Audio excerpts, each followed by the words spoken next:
জাতীয় সঙ্গীত ইস্যুতে এ কথা বলেন ধর্ম বিষয়ক উপদেষ্টা ডক্টর আ.ফ.ম.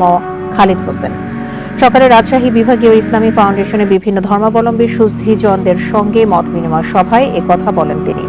ধর্ম উপদেষ্টা বলেন, বর্তমান সরকার কাজ করছে দেশকে একটি স্থিতিশীল পর্যায়ে নিয়ে যাওয়ার জন্য, দেশের অর্থনৈতিক অবস্থার উন্নয়নের পাশাপাশি একটি গ্রহণযোগ্য নির্বাচন অনুষ্ঠানের জন্য। জাতীয় উন্নয়নে বিশেষ অবদান রাখছে মাদ্রাসার শিক্ষার্থীরা, তাই তাদের এখন বড় স্বপ্ন দেখতে হবে। আরো বলেন, সাম্প্রতিক সময়ে দেশে সংখ্যালঘুদের ওপর হামলার কিছু বিচ্ছিন্ন ঘটনা ঘটেছে, তবে সেগুলোর মূল কারণ ছিল রাজনৈতিক, ধর্মীয় নয়। আসন্ন দুর্গাপূজায় প্রয়োজনে মাদ্রাসার শিক্ষার্থীরাও পাহারা দেবে বলে জানান ধর্ম উপদেষ্টা।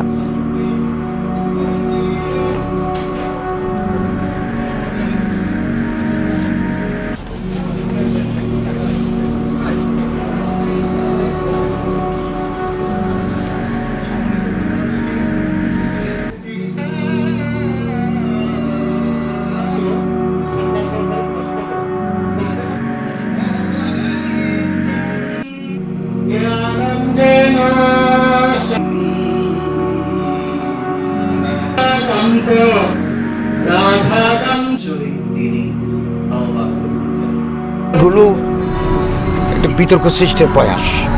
আমাদের প্রধান উপদেষ্টাও বারবার বলেছেন, বিতর্ক সৃষ্টি হয় এমন কোনো জায়গায় আমরা হাত দেব না। আমরা হলাম ইন্টারিম গভর্নমেন্ট, অন্তর্বর্তীকালীন সরকার। আমাদের দায়িত্ব হচ্ছে ল অ্যান্ড অর্ডার সিচুয়েশনকে রেস্টোর করা।